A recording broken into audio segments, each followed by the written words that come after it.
Welcome to Making Chassidus Real, Part 5. Last week, we discussed the approach of Chassidus, of a Chassid, to the world. Worldliness, materialism, Weltlichkeit, worldly perspectives, and so on. We talked about how the world is a place, by default, that conceals Hashem, Olam, Elosh, and Helem, and creates a distance between us and Hashem if we immerse ourselves in the world. And therefore, being connected to the world, or Weltlichkeit, can have a negative effect on us, and it blocks our way of true growth and connection to Hashem. And the only purpose of the Welt, only purpose of the world, its only significance is to make a dira b'tachtonim, is to make a dwelling place for Hashem down here below. That's what we spoke about last week. And I want to this week, spend briefly a few minutes just elaborating a little bit on it, so we understand how the formula works, because it is really a very important yesod. It's an important yesod because, on the one hand, especially nowadays, we are told to engage with the world, to use the world to make a dira b'tachtonim.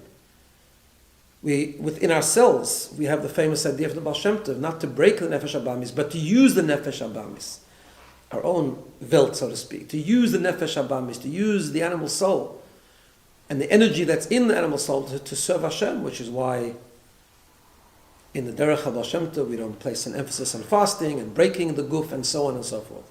So on the one hand, we don't break world, yet we don't get connected to world either.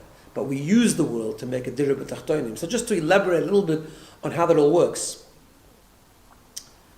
The real point is this, that the only way that we can actually make a dira b'tachtonim, the only way we can make a dwelling place for Hashem in this world, is when we are uncomfortable with the world. Because remember, the world is a place that hides Hashem. It's a place of Helem v'Hester. It's a place sometimes described as a oilam mole klippas of sitra achra, a place that's full of klippa and full of sitra achra, which are things we have to run away from.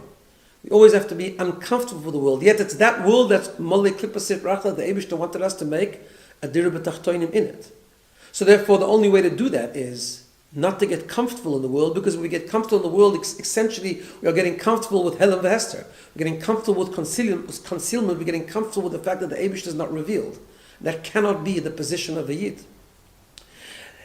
But we have to use the world to make a dira b'tachtonim, and ultimately we know that the etzem of Hashem, the essence of Hashem, is going to be revealed specifically in this world.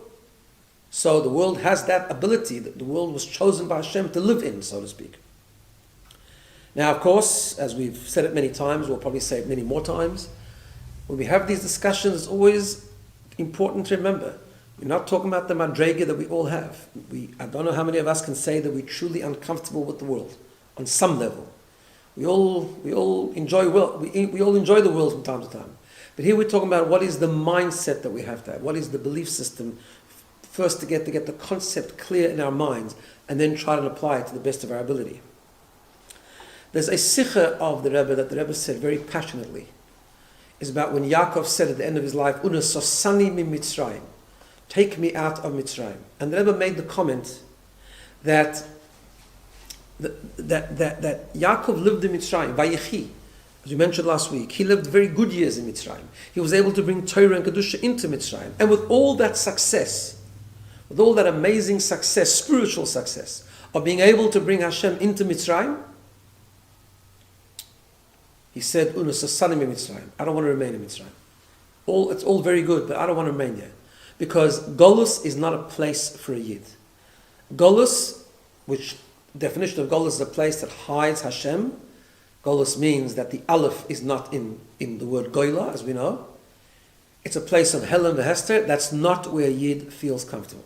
As the Rebbe said in the famous line, that even when the world is going really well and there's no persecution, but we're supposed to be kosis, we're supposed to be tzubrochen from the fact that there's not a gilui elokus.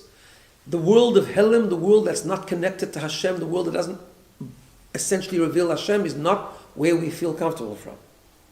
And when we don't feel comfortable there, that's when we're able to remember, so what am I doing here then? Only reason I'm here is to bring Hashem into the world, and while I'm doing that, I'm still uncomfortable here. Because if I get comfortable here, I'm going to get comfortable with the concealment and weaken the bringing Hashem, weaken the bringing revelation into the world, but rather get comfortable with the, as someone once said, with a tachtoinim rather than the doing a dira betachtoinim. There's a mimer of the Rebbe, just brings it out, just to bring it out in a few different ways, just so important to think about. There's a mimer of the Rebbe again with Koirach, which is based on a Noam Elimelech, which talks about that Koirach wanted to divide the upper waters and the lower waters. He wanted to make a division between Mayim Tachtoinim and Mayim Elyonim. It's a long and complicated mimer, but essentially the point of the mimer is this. The Rebbe says Mayim Elyonim, the upper waters represent the world of Kedusha, the world of yearning to be connected to Hashem through Ruchnius, the world of Ruchnius. Mayim Tachtoinim, the lower waters, is the tainug, the pleasures that one gets from this world. Olam Hazeh.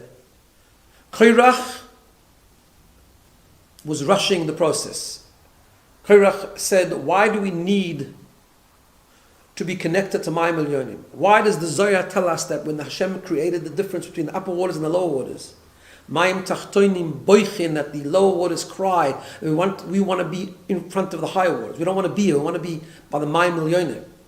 Koirach said, and it's got to do with the whole fact that Koirach is Gourarie and so on and so forth. That's the haskalah of it, which you can check up your own.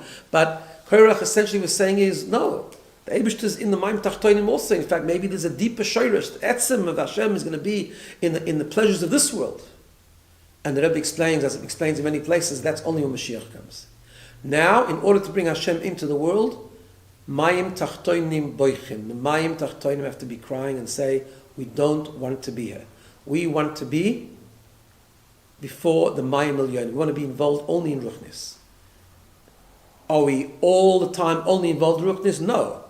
Because we have to go and engage in Gashmias in order to make a Dirib Tachtoinim. But where do we want to be? Where should we want to be? We should want to be by the Mayim Chassidus. We should want to be by davening. We should want to be in Yonim Ruchnim. And at the same time, know that we have to go into the world and use the world for its only significance, which is to make a Dirib Tachtoinim.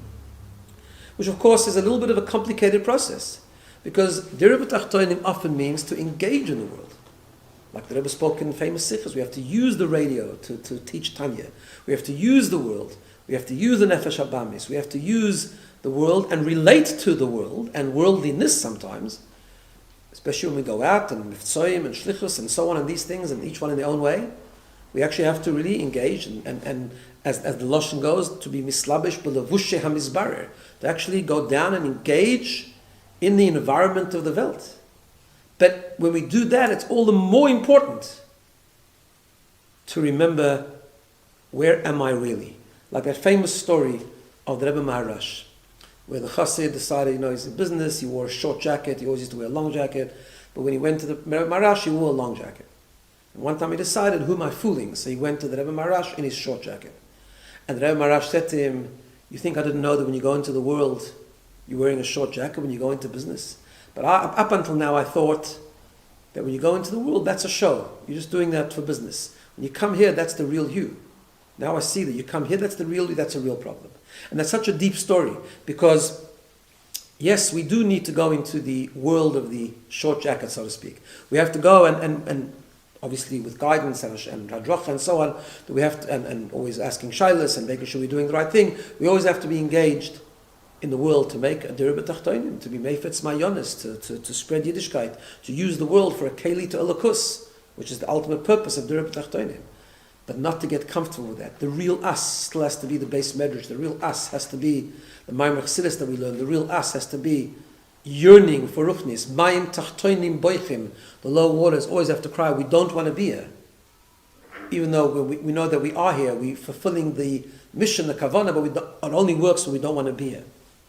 Now this whole approach of Chassidus about distancing ourselves from worldliness and worldly perspectives and mindsets and so on, of course, expresses itself in so many different ways.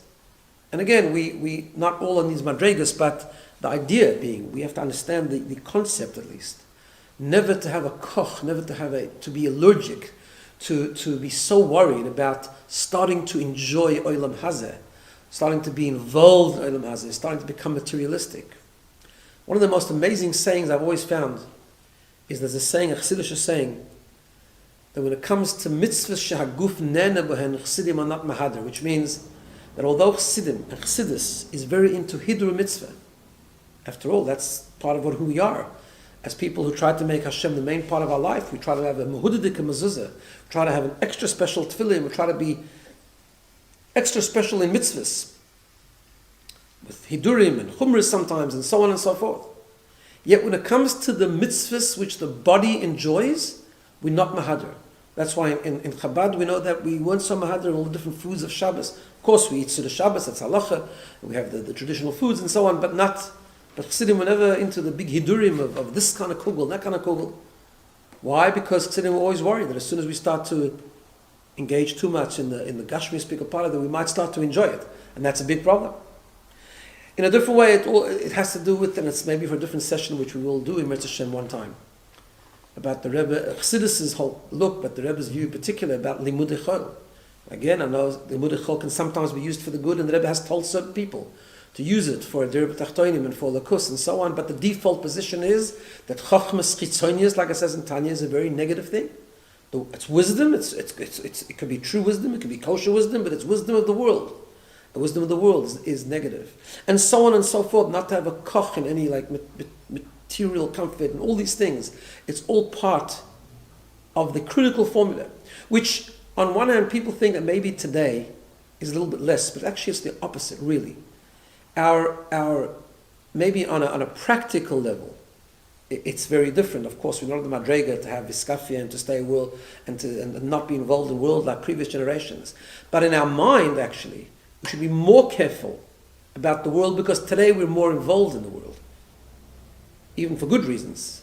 And therefore, today we have to be extra careful about the Welt and the wilderness, at least in our minds, to build up. And of course, then we take that and a little bit reflect. So what am I doing about it? Maybe I need to just have a koch less. Maybe I need to run after worldly things just a little bit less. Give more time for ruchnius and so on and so forth, each in our own way. To be continued in Mirz Hashem, and everyone should have a good week.